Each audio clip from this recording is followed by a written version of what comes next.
আসসালামু আলাইকুম। কি অবস্থা সবার, কেমন আছেন সবাই? আশা করি সবাই খুব ভালো আছেন। আল্লাহর রহমতে আমরাও ভালো আছি।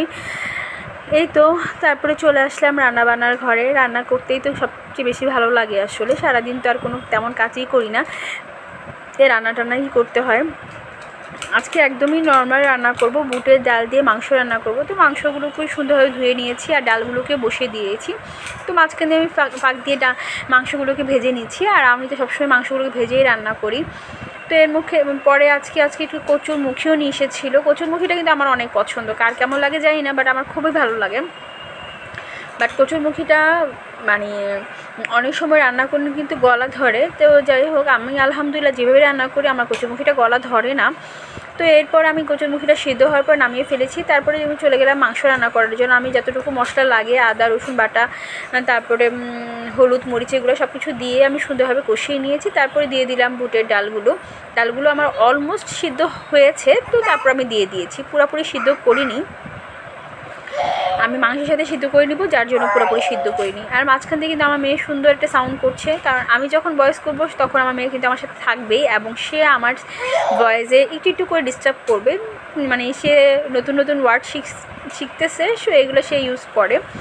তো যাই হোক, কোনো সমস্যা নেই। তো আমি তারপর রান্না চলে গিয়েছি। আমার বুটের ডাল দিয়ে মাংস মোটামুটি হয়ে গিয়েছে। তো আমি এগুলোকে ভালোভাবে আর কিছুক্ষণ সিদ্ধ করার জন্য পানি দিয়ে দিয়েছি। আর এর মধ্যে চলে গিয়েছি আমি কচুরমুখী রান্না করার জন্য। তো কচুরমুখীর জন্য আমি তেলের সাথে পেঁয়াজ দিয়ে নিয়েছি, দিয়ে আমি ভালোভাবে এগুলোকে একটু হালকা রান্না করে নিয়েছি। তো তারপর আমি দিয়ে দিয়েছি বেশি করে আপনার রসুন বাটা, কারণ কচুরমুখীর জন্য বেশি করে রসুন বাটা না দিলে কিন্তু প্রচুর গলা ধরে, যার জন্য আমি বেশি করে রসুন বাটা দিই।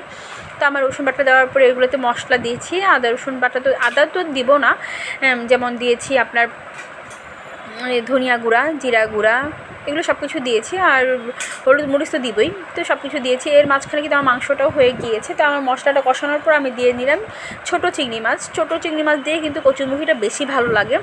তো এগুলোকে সুন্দরভাবে রান্না করে নিচ্ছি। চিংড়ি মাছটা আমি আগে ভেজে নিইনি, এটার সাথে দিয়েছি, দিয়ে কষিয়ে নিয়েছি। তারপর আমি কচুরমুখীগুলোকে সিদ্ধ করে রেখেছিলাম, সেগুলোকে আমি সুন্দরভাবে দিয়ে দিলাম। দিয়ে তারপর আমি এগুলোকে ভালোভাবে কষিয়ে নিব।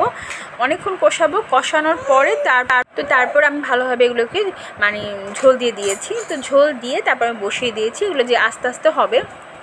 তো এগুলো আমি ভালোভাবে বসিয়ে দিয়েছি। তো আমার মোটামুটি হয়ে গিয়েছে, আমি এগুলোকে নামিয়ে ফেলবো। আর কচুরমুখীটা ধনিয়া পাতা থাকলে আরও বেশি ভালো লাগতো, বাট ধনিয়া পাতা ছিল না, যার জন্য দেওয়া হয়নি। আর মাংসটাও হয়ে গিয়েছে। এই ছিল আজকে আমার রান্না। তো যাই হোক, সবাই ভালো থাকবেন। আল্লাহ হাফেজ।